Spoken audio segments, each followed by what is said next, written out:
Hello everyone and welcome to this video. In this video we are going to be looking at Whitestone for the PC.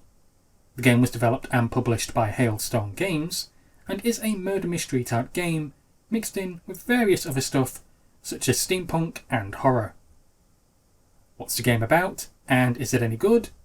Let's find out. Our story begins with our main character Jack, who's on board a giant airship known as the Sun Chaser. Everything's fine at first till a certain event happens which puts Jack as the prime suspect. It's from here which we'll need to solve this mystery. And it's at this point the story becomes a bit overmixed. At the start the game is a type of murder mystery type game which I really did enjoy because it's a bit like those old Hercule Poirot shows. However, the game does open quite a bit early on, and the only comparison I can think to use to explain it is if you've ever played Rule of Rose on the PlayStation 2.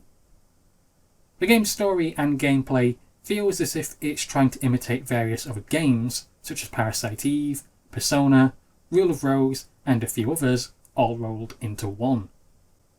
There's 20 plus something characters you can interact with in this game, and a really interesting thing about them is that in this game you do have choices. If you want to completely ignore certain characters, you can do. However, if you do talk to them later on, then their attitudes will change accordingly.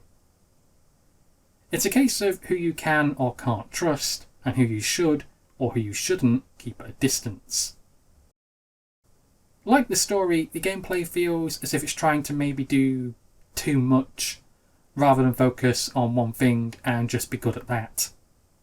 You'll be going around areas talking to various crew members, looking for clues, and then oddly fighting off monsters, avoiding traps, and clumsily fighting your way through dungeons.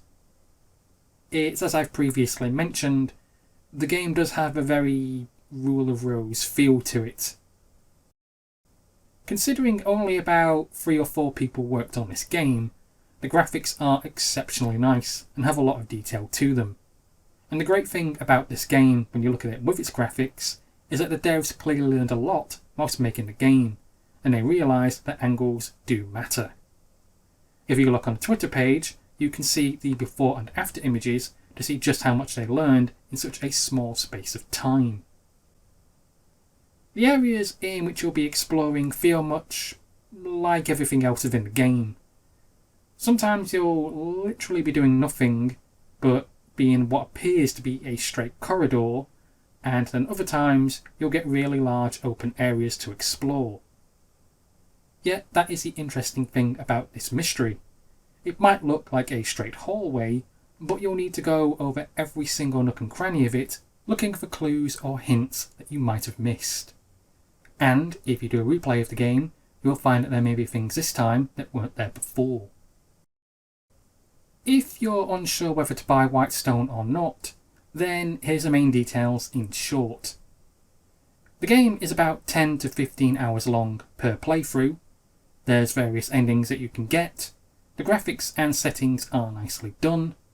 The cast are interesting in that you can never really tell who you can or can't trust. I do love a good murder mystery.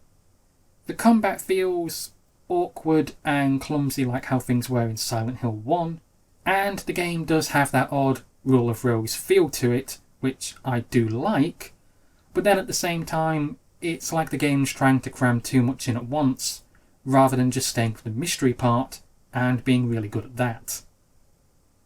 Whitestone is a fun game, and it's got lots of endings for you to unlock, so there's plenty of reasons for you to replay it and do things differently with each playthrough.